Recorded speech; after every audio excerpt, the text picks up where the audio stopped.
ये आकाशवाणी रायपुर है। प्रादेशिक समाचार बुलेटिन के साथ मैं शुभ्रा भट्टाचार्य।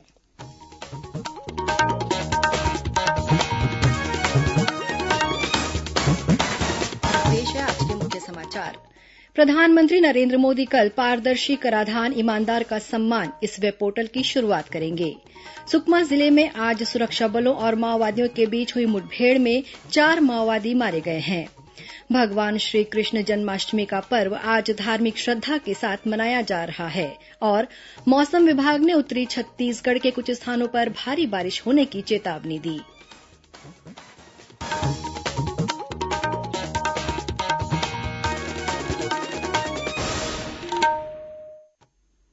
अब समाचार विस्तार से।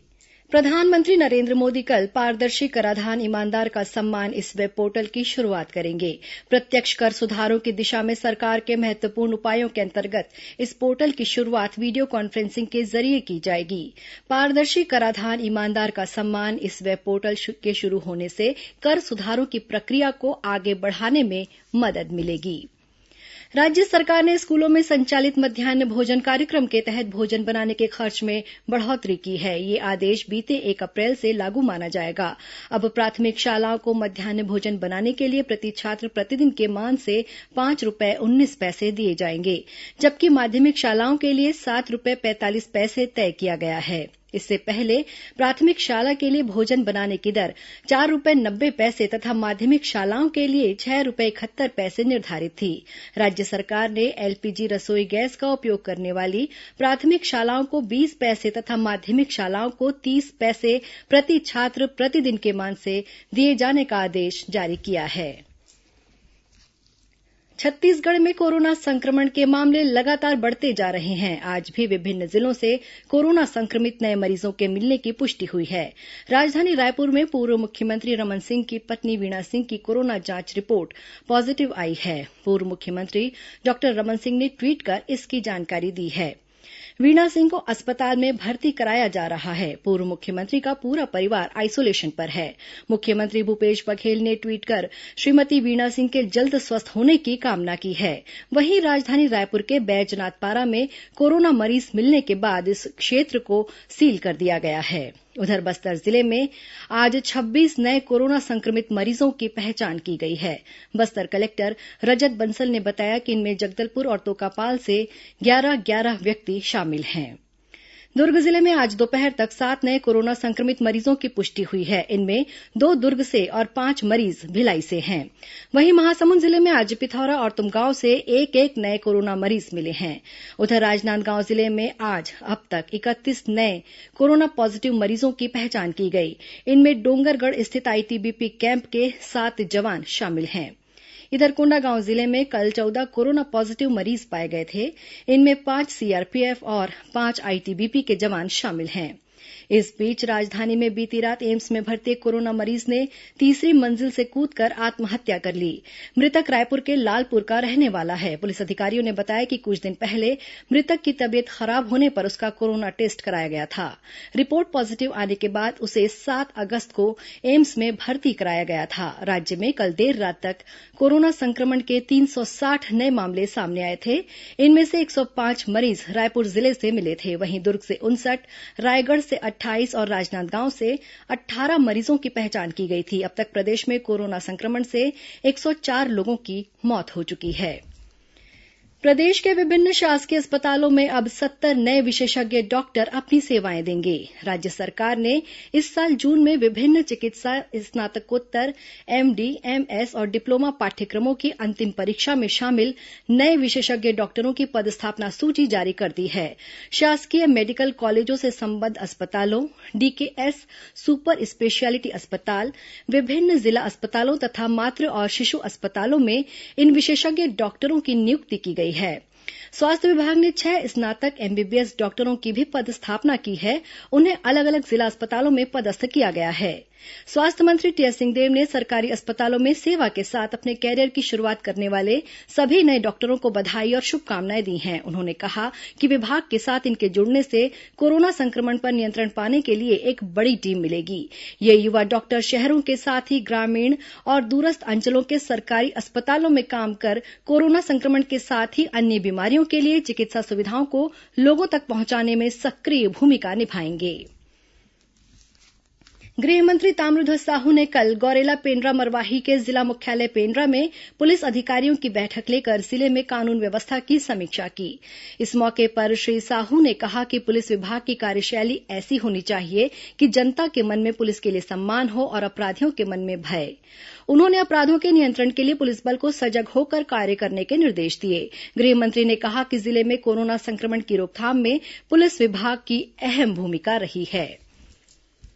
पुलिस महानिदेशक डीएम अवस्थी ने वीडियो कॉन्फ्रेंसिंग के जरिए आईजी और सभी जिलों के पुलिस अधीक्षकों के साथ अपराधों के नियंत्रण को लेकर समीक्षा बैठक की। इस दौरान श्री अवस्थी ने लंबित प्रकरणों पर 15 दिनों के भीतर निराकरण करने के निर्देश दिए। उन्होंने कहा कि बेसिक पुलिसिंग पर ध्यान देने की जरूरत है। डीजीपी ने कहा कि सभी पुलिस अधीक्षक थानों का स्वयं निरीक्षण कर केस डायरी देखें और अपराधों की समीक्षा करें। उन्होंने कहा कि थानों के नियमित परीक्षण से कार्यशैली में सुधार होगा। जो भी थाना प्रभारी आपराधिक घटनाओं पर नियंत्रण नहीं कर पा रहे हैं उन पर अनुशासनात्मक कार्रवाई की जाए। श्री अवस्थी ने कहा कि महिलाओं और बच्चों के खिलाफ अपराधों को बर्दाश्त नहीं किया जाएगा। उन्होंने यह भी कहा कि पुलिस के खिलाफ मिलने वाली शिकायतों को गंभीरता से लिया जाए और इन पर तत्काल जांच कर कार्रवाई की जाए।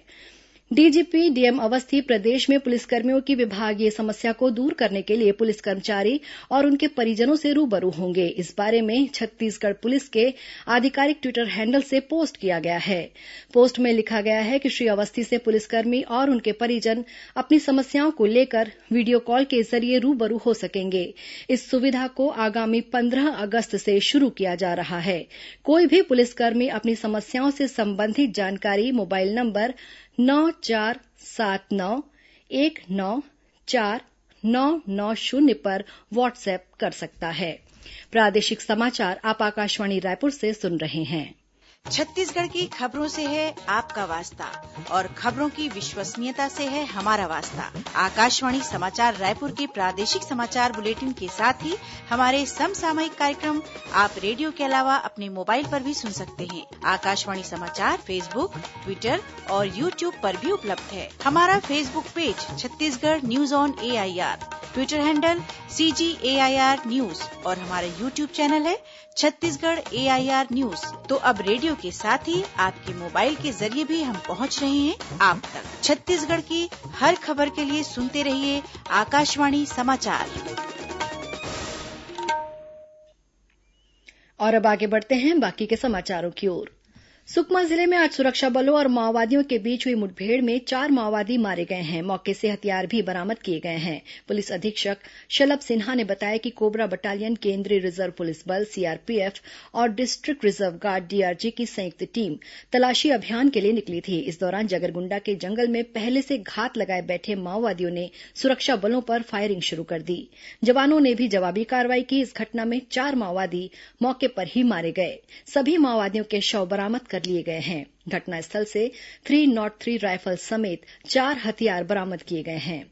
उधर राजनांदगांव जिले में छत्तीसगढ़ की सीमा से लगे दर्रेकसा मुरकुटहो के बीच माओवादियों द्वारा लगाए गए IED को सुरक्षा बलों की टीम ने बरामद कर मौके पर ही निष्क्रिय कर दिया। इस बीच नारायणपुर जिले के छोटे डोंगर थाना इलाके में स्थित सुरक्षा बलों के आमदई कैंप में आज बंदूक की सफाई करने के दौरान अचानक गोली चलने से एक जवान घायल हो गया है। जवान के हाथ में गोली लगी है। घायल जवान को प्राथमिक उपचार के बाद राजधानी रायपुर के अस्पताल में भर्ती कराया गया है। ये जवान CAF की 22वीं बटालियन का है। महासमुंद पुलिस ने करीब 1.5 करोड़ रुपए की कीमत की 730 ग्राम ब्राउन शुगर हेरोइन के साथ अंतर्राज्यीय तस्कर गिरोह के एक सदस्य को गिरफ्तार किया है। आरोपी के पास से एक पिस्टल, 2 मैगजीन और 2 जिंदा कारतूस बरामद किए गए हैं। मिली जानकारी के मुताबिक मुखबिर की सूचना पर जिले की साइबर सेल और सिटी कोतवाली की संयुक्त टीम ने महासमुंद और रायपुर के बीच नदी मोड़ के पास नाकेबंदी कर 2 पहिया वाहन में अवैध रूप से भारी मात्रा में रखे ब्राउन शुगर के साथ एक व्यक्ति को पकड़ा। पूछताछ में उसने बताया कि वो राजस्थान के जोधपुर जिले का रहने वाला है और वो रायपुर स्थित लोकायुक्त कार्यालय में पिछले 12 साल से भृत्य के रूप में काम कर रहा है। आरोपी के खिलाफ एनडीपीएस अधिनियम और आर्म्स एक्ट के तहत कार्रवाई की जा रही है।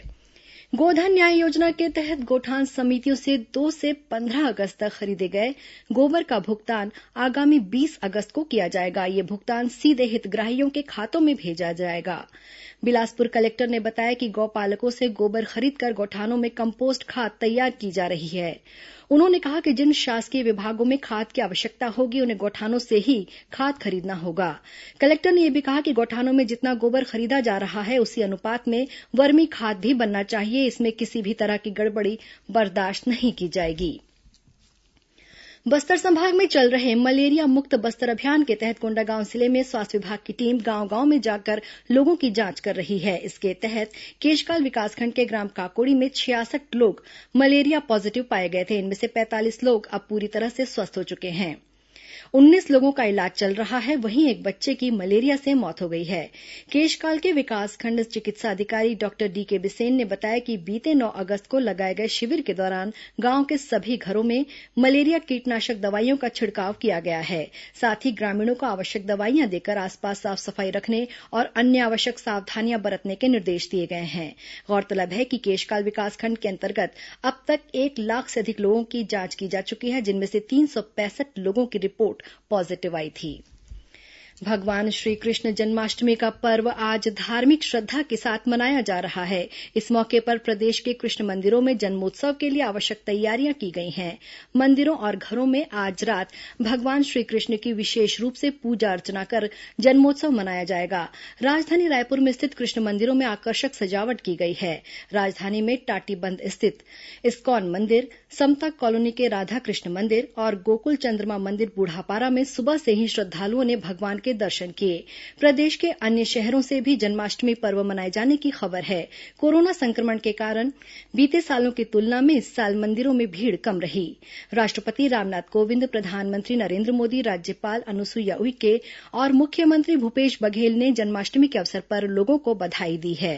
गौरतलब है कि कोरोना संक्रमण के बढ़ते मामलों को देखते हुए इस बार प्रदेश में जन्माष्टमी के अवसर पर मंदिरों और सार्वजनिक स्थानों पर होने वाले कार्यक्रमों तथा अनुष्ठानों में केंद्र सरकार द्वारा जारी दिशा निर्देशों का पालन किया जा रहा है। श्रद्धालु मास्क पहनने के साथ ही 2 गज की दूरी बनाकर मंदिरों में पूजा अर्चना कर रहे हैं। और अब पेश है मौसम का हाल। मौसम विभाग के अनुसार एक मानसून द्रोणिका दक्षिण पूर्व से उत्तर पूर्व बंगाल की खाड़ी तक स्थित है। इसके अलावा बंगाल की खाड़ी के ऊपर एक चक्रवाती घेरा भी बना हुआ है। इसके असर से कल छत्तीसगढ़ के अधिकांश स्थानों पर हल्की से मध्यम वर्षा हो सकती है। वहीं उत्तरी छत्तीसगढ़ के कुछ स्थानों पर भारी बारिश होने की भी चेतावनी दी गई है। अब कुछ अन्य खबरें संक्षिप्त में। प्रदेश के विभिन्न जिला मुख्यालयों में 15 अगस्त को आयोजित होने वाले जिला स्तरीय स्वतंत्रता दिवस मुख्य समारोह की अंतिम रिहर्सल कल सुबह 9 बजे से की जाएगी। आज अंतर्राष्ट्रीय युवा दिवस है। संयुक्त राष्ट्र महासभा ने वर्ष 1999 में युवा मामलों से संबंधित मंत्रियों के विश्व सम्मेलन की 12 अगस्त को अंतर्राष्ट्रीय युवा दिवस घोषित करने की सिफारिश स्वीकार की थी। वन मंत्री मोहम्मद अकबर ने आज रायपुर में जंगली हाथी से सुरक्षा निर्देशिका पुस्तिका का विमोचन किया। दक्षिण पूर्व मध्य रेलवे से गुजरने वाली हावड़ा अहमदाबाद स्पेशल ट्रेन 21 और 28 अगस्त को हावड़ा स्टेशन की बजाय 22 और 29 अगस्त को राउरकेला स्टेशन से सुबह 6:35 पर छूटेगी। ये गाड़ी हावड़ा और राउरकेला स्टेशनों के बीच रद्द रहेगी। प्रदेश में लोक स्वास्थ्य परंपरा संवर्धन अभियान के तहत निःशुल्क औषधीय पौधों का वितरण जारी है। इसके तहत कल और परसों संजीवनी मार्ट 1 कार्यालय बिलासपुर में पौधों का वितरण किया जाएगा। राजनांदगांव में आज रेलवे स्टेशन चौक के पास व्यापारिक संगठन कैट की छत्तीसगढ़ राज्य इकाई ने चीनी वस्तुओं के बहिष्कार को लेकर प्रदर्शन किया। जांजगीर चांपा जिले में कीटनाशक दवा की बिक्री में गड़बड़ी करने के आरोप में जोनल मैनेजर और क्षेत्रीय प्रबंधक को गिरफ्तार किया गया है। और सरगुजा कलेक्टर संजीव कुमार झा ने अंबिकापुर में कोरोना के बढ़ते संक्रमण को देखते हुए नगर के सभी वार्डों और बाजारों में स्वास्थ्य शिविर लगाने के निर्देश दिए हैं। अंत में मुख्य समाचार एक बार फिर। प्रधानमंत्री नरेंद्र मोदी कल पारदर्शी कराधान ईमानदार का सम्मान इस वेब पोर्टल की शुरुआत करेंगे। सुकमा जिले में आज सुरक्षा बलों और माओवादियों के बीच हुई मुठभेड़ में 4 माओवादी मारे गए हैं। भगवान श्री कृष्ण जन्माष्टमी का पर्व आज धार्मिक श्रद्धा के साथ मनाया जा रहा है। और मौसम विभाग ने उत्तरी छत्तीसगढ़ के कुछ स्थानों पर भारी बारिश होने की चेतावनी दी। इसी के साथ प्रादेशिक समाचार बुलेटिन समाप्त हुआ। नमस्कार।